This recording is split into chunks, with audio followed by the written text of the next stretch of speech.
민주주의 사상을 도입한 나라들이 선거제도를 도입했을 거고, 그럼 그 전에는 예를 들어서 우리 동아시아를 예를 들어보면은 우리 아시아 문화권 하면 대표적인 게 중국이잖아요. 중국이나 우리나라나 전부 왕조국가는 선거 민주주의가 아니기 때문에 선거가 있을 수가 없겠죠.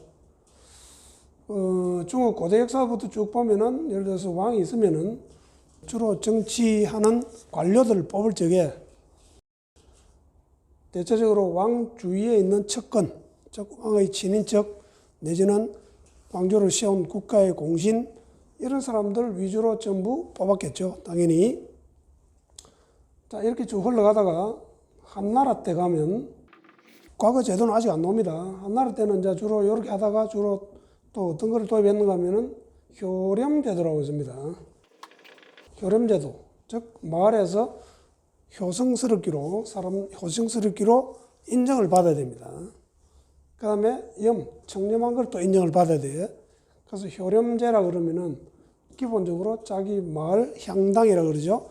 자기 향당에서 그 사람들한테 요새로 말하면은 연대 나련을 받아야 돼요. 그래서 거기에서 추천받아가지고 중앙에 관료가 된 사람을 우리는 효렴제에 의해서 추천이 됐다. 즉 쉽게 말하면은 시험 안 치고 효성과 청렴함으로써 추천받아서 관료가 되는 그런 제도를 효렴제라 그러죠. 한나라 때 대표적으로 효렴제에 등용된 사람이 우리가 잘 아는 천자문을 제일 처음 지은 사람이 우리는 종묘라는 사람이 있습니다. 종묘. 조조 밑에 신하 종묘라는 인물이 있는데 이 사람이 천자문을 최초로 지은 사람이에요. 뒤에 우리가 남조시대 양나라의 주흥사로 많이 알고 있는데 주흥사라는 사람은 뭘 했느냐 하면은 최초로 지은 천자문 내용은 운자를 안 맞춘 거예요. 그래서 하늘 처음부터 야까지 쭉 천자를 가지고 문장을 구성을 했는데 천자문은 네 글자로 된 시이기 때문에 이거를 운이 있어야 돼요. 운이. 자, 이 운을 맞춰가지고 예를 들어서 천구제 천지현황, 우주홍황 이런 그 운을 다 맞춰가지고 새로 만드는 사람이 주흥사입니다. 그래서 우리 보통 천자문을 누가 지었노 이렇게 하면은 주흥사가 지었다. 이렇게 주흥사가 지은 게 아니고 주흥사는 뭐 했다? 지어놓은 종료가 지은 천자문 내용을 재배치해가지고 글자를 전부 재배치해서 일맥상통하게 한 문장으로 만들면서 운자까지 아분까지 다 맞춘 거를 주흥사가 만들었다 해서 천자문 한 물이 주흥사로 많이 알고 있죠. 그런데 원래는 종료라는 인물이 최초로 지은 사람이에요. 조조 밑에 종료 신하가 있었는데 이 사람이 바로 효렴제에 의해서 추천받아서 관료가 된 대표적인 인물이라고 보면 되겠습니다. 자, 그 다음에 이제 한나라 말기 삼국시대, 그 다음에 위진 남북조 지나면서 수나라죠. 자, 이 수나라가 최초로 과거 제도를 도입을 합니다. 그래서 과거제. 관료를 뽑는 과거제. 중국 최초로는 수나라고. 우리는 고려시대가 있겠죠. 고려시대 누구요? 고려 광종, 그죠?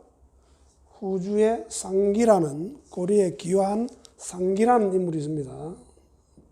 중국 사람인데 우리 고려에 기여한 사람이에요. 이 상기의 건의에 의해서 고려 광종 때 처음으로 과거제도를 실시를 하게 되죠. 그럼 고려 앞에 신라는 뭐가 있었냐? 신라 시대는 정식 과거제가 있은 게 아니고 독서삼품과라고 해가지고 즉 중앙에 정치하는 관료들만 뽑기 위한 양반 자제들한테 관료 시험 제도를 둔 게 독서삼품과라는 제도가 있었는데 그거는 정식 과거 시험 제도는 아닙니다.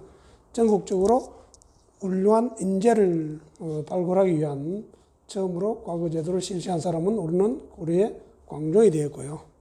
자, 중국은 이제 수나라가 최초로 과거 제도를 실시하고 그 앞에는 과거 제도가 없었습니다. 없이 전부 효렴제 내지는 추천제 내지는 왕과 왕족 중심으로 둘러싸고 있는 공신, 척근 이런 사람들이 주로 정치하는 데 참여하고 관료를 썼다. 중국이나 우리나라는 이제 이런 제도에 흘러왔고, 이제 선거하면은 이제 사람들을 우리 손으로 직접 뽑는 제도니까 이거는 민주주의가 도입된 나라, 즉 미국이 대표적인 나라 되겠죠. 민주주의 제도를 도입한 나라가 선거를 처음 실시했다. 이렇게 보면 되겠습니다.